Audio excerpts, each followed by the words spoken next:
Hi guys, welcome to Small Bird Crafts. We are going to be introducing a new video series of crocheting. This is for the only beginners, people who have never done it before and are confused on how to start. So this is just for the beginners. We're not going to use any fancy terminology. We're going to keep it very plain, simple, and relatable. So I'm going to explain first our needle. You can use any needle, but I know some of you have seen some of these. This is just silicone. It just makes it easier for me to hold the needle. There's a variety of needles out there, and I do recommend that you try all of them to see which is most comfortable.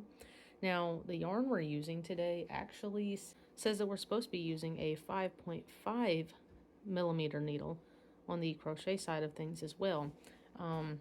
But we're just going to use regular 5, and that's the cool thing about crochet, is you can use any type of yarn that you want, and you can pretty much pick out whatever size needle you want to.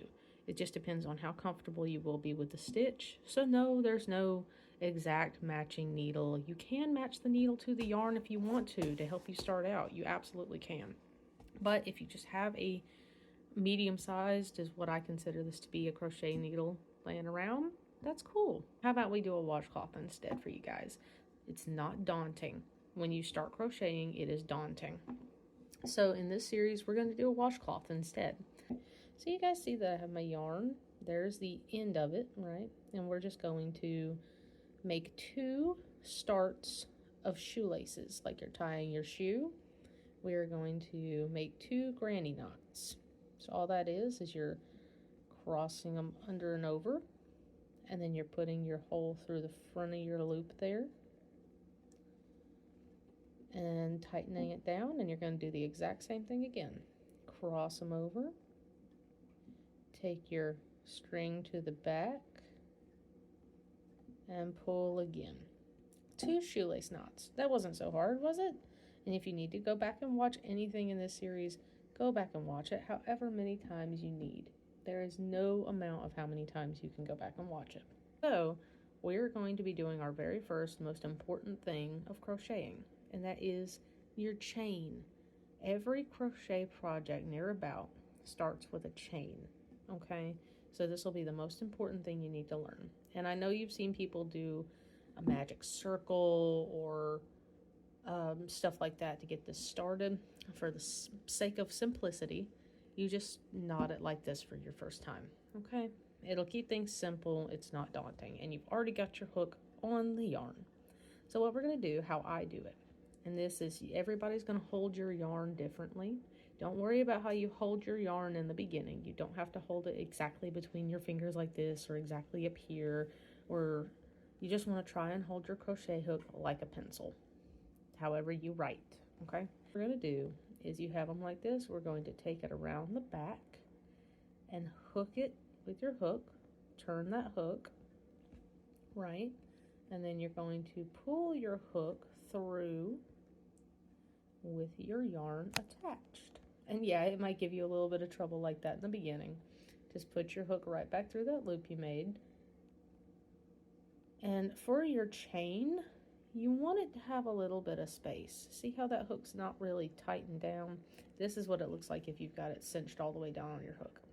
Like, you want to pull it just a couple of hairs up, because if your chain's looser, then your project isn't going to do what some of you might have seen, that wonky little curve that some of them do when you first start. So you're just going to do that again. You're going to, again, you started out with them horizontal, but you're going to cross it over the back and turn your hook and pull it through. And it may take a while for you to practice your chain, okay?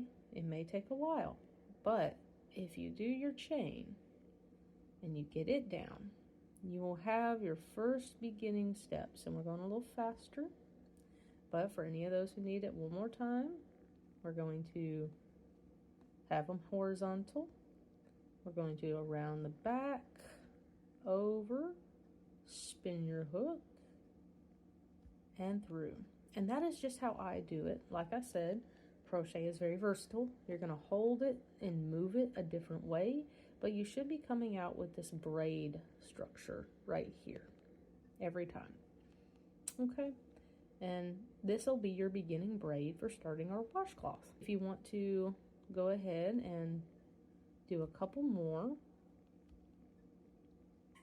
then that is great. And you see, I have trouble. I still skip over a little bit. See, but it's mostly the same motion over and over. And you can make it however long you want. The more chain you do is how long your project's gonna be. Okay?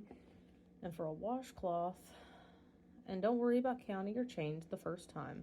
You don't have to count to begin. I know that's a misconception. I never counted when I first started, and I have been crocheting, guys, for about roughly 12 or 13 years. So take it from a pro. You don't have to count. All right, guys, so there's your chain, and we don't worry about turning around yet. Just practice this for about a month or so. You want to be really good at this, and then we'll turn around, because the turning around is what gets a lot of people, but I promise it's not as hard as it looks. See you guys next time.